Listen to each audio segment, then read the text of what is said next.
وأدى الأمانة ونصح الأمة وجاهد في سبيل الله حق جهاده فصلى الله تعالى عليه وعلى آله وصحبه أجمعين وبعد.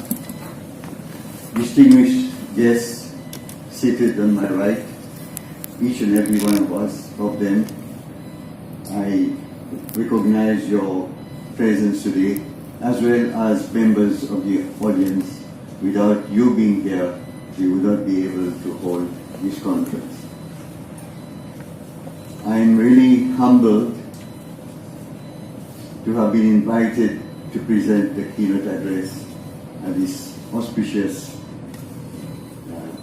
conference on my late teacher, Al-Marhum Al-Shaheed Ismail Raji Al-Faruqi, Rahmatullahi Ta'ala alayhi. I must begin by commending Dr. Manzoor Alam for having the force, and his team, of course. He works, he tells me, and this is very important, that he delegates everything, and this is why things get done.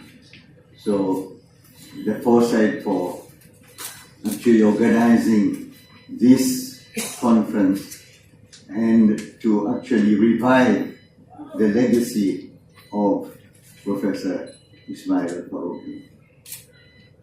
If you have something that I've written, a lot has been said already about Professor Al-Marhum Al-Shaheed Ismail Faruqi, so I will not repeat what has been said.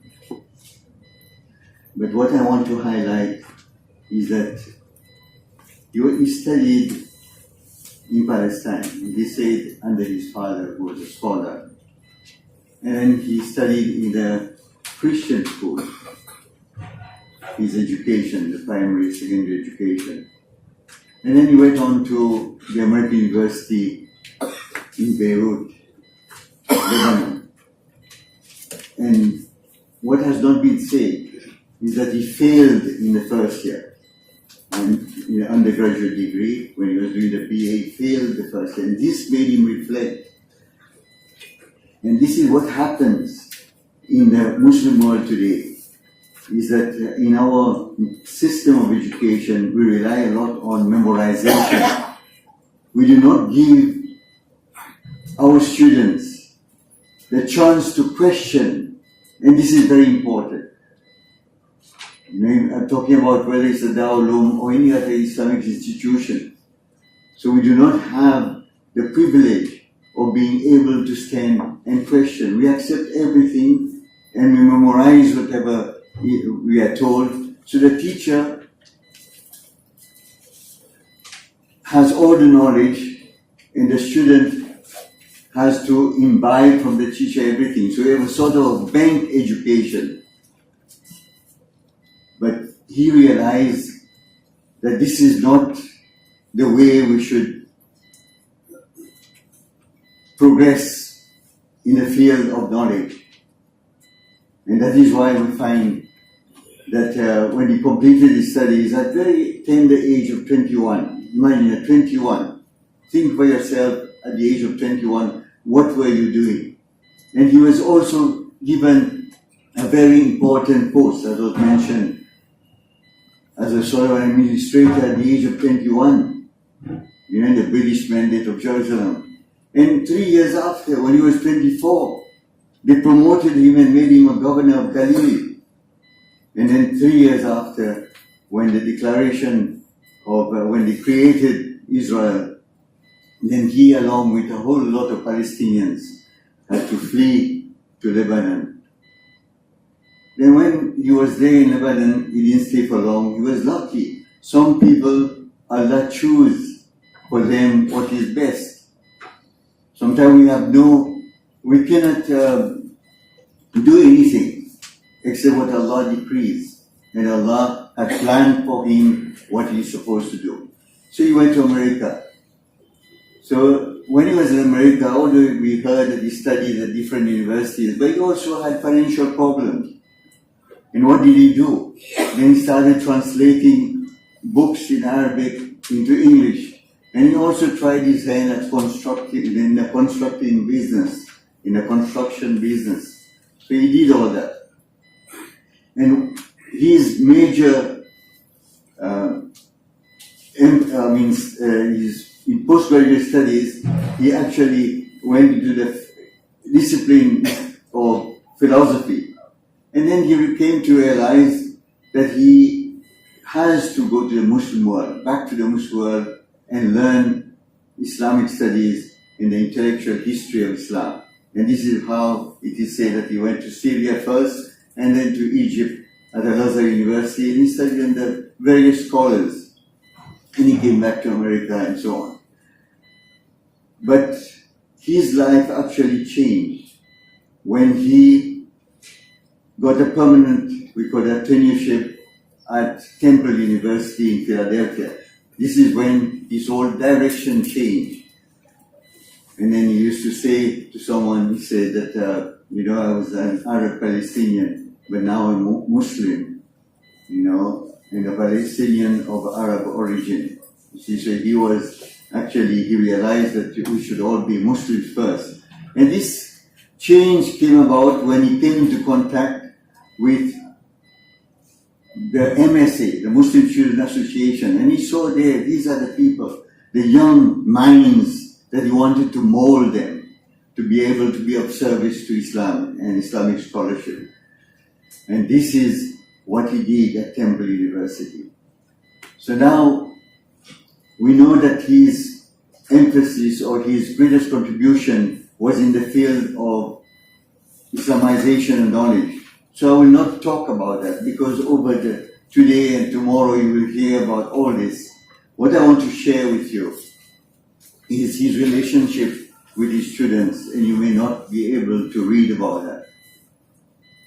I was a student of Al-Marhum Shahid Al-Faruqi, and in fact I was one of his last students to graduate in 1986. When we went to America, he was like a father figure to all of us. And I have studied in Pakistan, I have also studied in Egypt, and in America I realized what the importance of having someone as a teacher who respects you. I never found that anywhere. And Professor Faruqi Al-Marhum Al-Shahid, he respected his students. He realized the sacrifices that they made to come to America to study. And therefore, he used to look after us. He used to organize annual picnics for us. And he even led us in Salatul Eidain in the park in Philadelphia. And his wife, Al-Marhuma Shahida Lamia Al-Faruqi, we looked up to her as a mother. And we used to call her Mama Al-Faruqi. And she was an expert in Islamic art. And we all enrolled for that module. Now, when you look back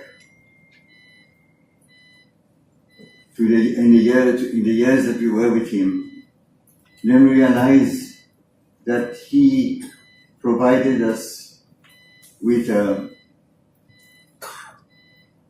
concept or direction that there is no compromise in doing the best that we can. So there is no mediocrity in the pursuit of knowledge. And I remember that Professor Ismail Al-Marhum Shahid Al-Faruqi would give all his students, if they did not do well in the term paper, he would give them incomplete. And many of my colleagues used to question and say, why does he give us incomplete? And the other scholars who are Christian or Hindu scholars who are there, it was the Department of Religion, so we had to study all the religions when we were doing a master's. And he gave us B or C. So then they came to Professor Marhum Shahid Al-Faruqi and asked him, why do you give us incomplete? and then we have to complete, and then it takes us another 6 months or 1 year to complete. So then he says, because Muslim students should be A students, and only when your term paper that you give me is worth having an A, then I will let you pass this module. And then, so this is what happened. So, and no one, being in a non-Muslim institution, and they knew that he loved his students. They all knew that, and they all ended up with an A, and they never questioned why is it the Muslim students are having an A in Islamic studies, and sometimes they have B and C in other, religions or in the other modules that they took. So they never questioned, because this is what he felt. And then another thing I want to share with you, and I'm sure those of you who are professors here, your students, when they have completed masters, they come to you and they ask you, help me, I want to choose a topic. So if you knew, you can see Professor, he looks like a white man, like a Westerner, very fair in complexion. So one day when I completed my masters, I went to him in his office, and I told him that, listen, Professor Sahib, I would like you to actually guide me to choose a topic. So it became, if you knew him, if you met him, when he's angry, he became red in the face. The whole face you could see was red, and he remains quiet, he doesn't say anything. And then he calmed down and he turned and said, Ya Ibni, oh my son, if I guide you to choose a topic, then what will happen? You will not do it wholeheartedly. You will not write your thesis wholeheartedly. But if you come to me, having chosen a topic, then I will guide you and help you. And this is what happened. And I thank Allah for that I developed an interest in what is known as bioethics. And I went up to him, and he was very happy. And Professor Umar Hassan Kasule, the Secretary General of IIIT, he's not here today, but he arranged for me to go to, when first Professor Umar Kasule was in Harvard, he was a lecturer there, he arranged for me to go there to attend a bioethics conference.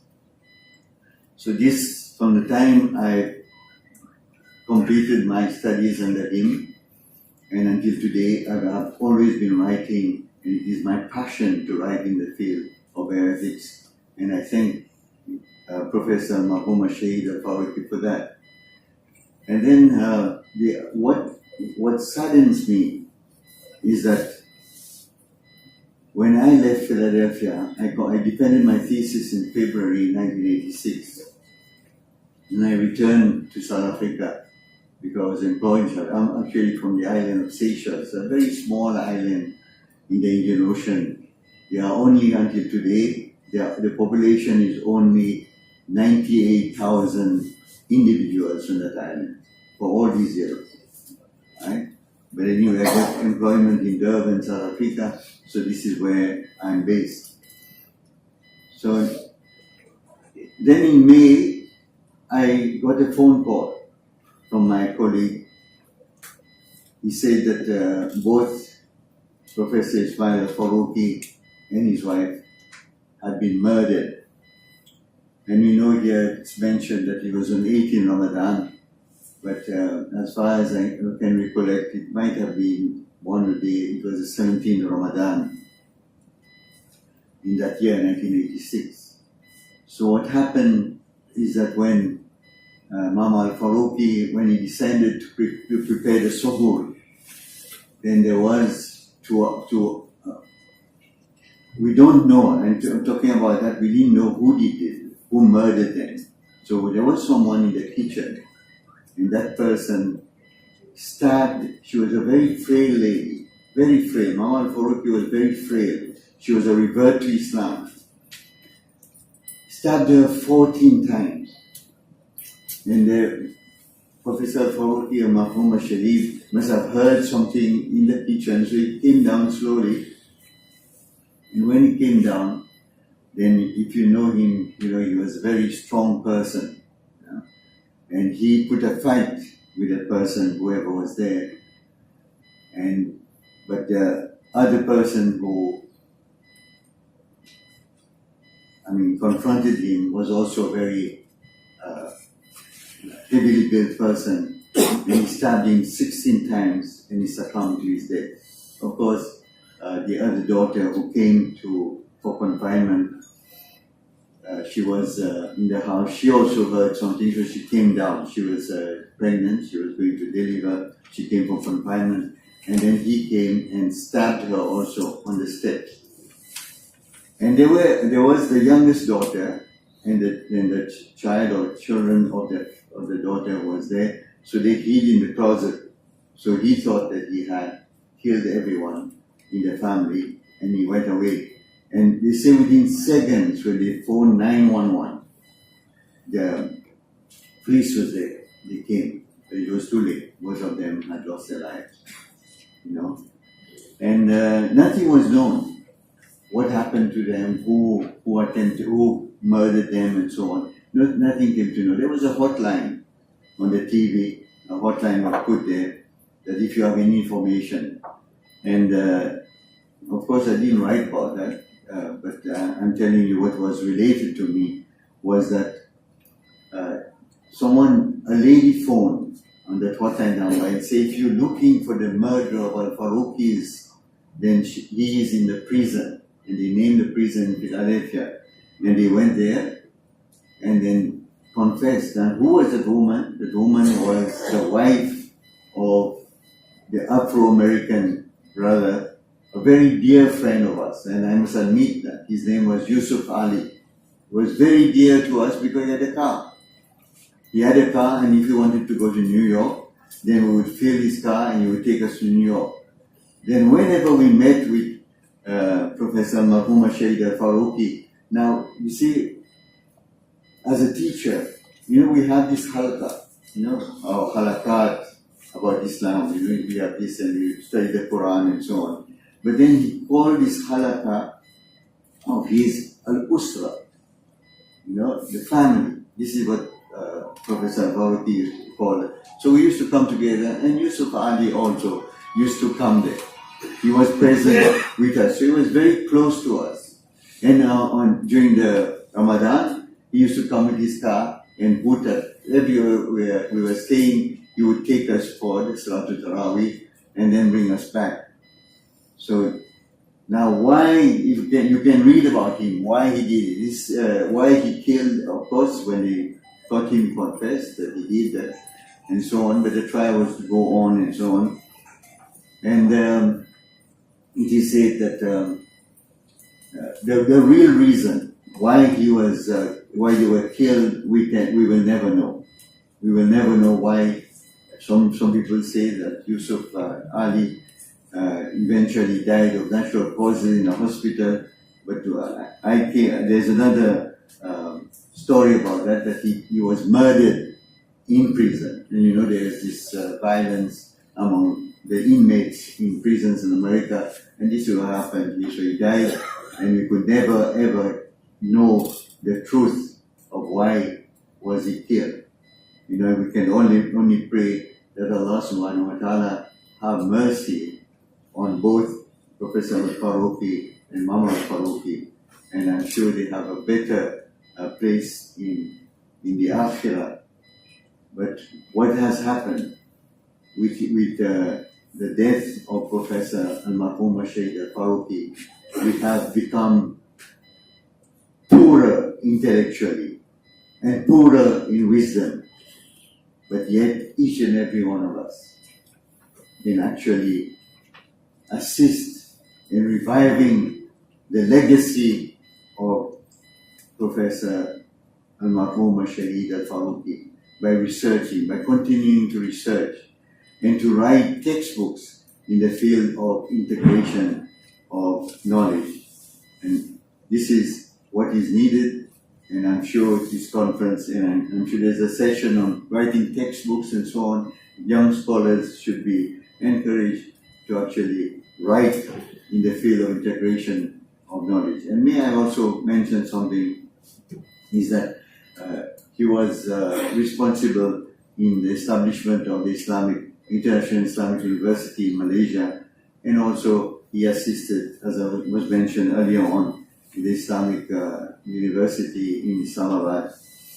But Professor Farooqi, he wanted actually to send the message of Islam to the young people, irrespective of whether they were engineers, doctors, scientists, and so on, that they must all have the message of Islam. So that informal education should be free, should be a free education, and it should be, it should be from a teacher, to the student. So the teacher is an important element, and alhamdulillah today we found that IIIT, the International Institute of Islamic Thought, has been able to do that and still continuing to do that by organizing summer schools in Europe, in Turkey, in Africa, and hopefully in India. It will happen in other parts of the world where the Muslim students, and especially the postgraduate students who are actually not in the field of Islamic studies, are invited to attend the summer schools, and they're actually given, the knowledge of Islam, and to tell them that, listen, it is important that you know that the legacy, the Islamic legacy. If you look back in the history, in our history, all the great scholars, they were well disciplined. Unfortunately, with the years going by, we've narrowed everything down. When we found that our great doctors, they were philosophers, they were medical doctors, they were jurists, and so on. But now today, even if you become a doctor, then eventually you specialize. And if you specialize and become ENT, then you forget everything else what you've studied.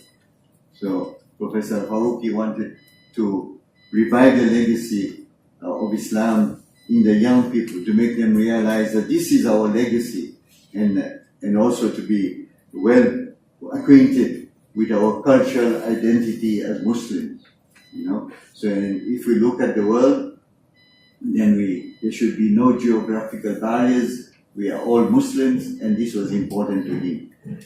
And finally, I wish to convey to all of you the good wishes of the President of the International Institute of Islamic Thought, Dr. Hisham Talib, and also the Secretary General, Professor Umar Hassan Kasule, the good wishes, and they wish this conference every success. أقول قولي هذا وأستغفر الله إن الله هو الغفور الرحيم والسلام عليكم.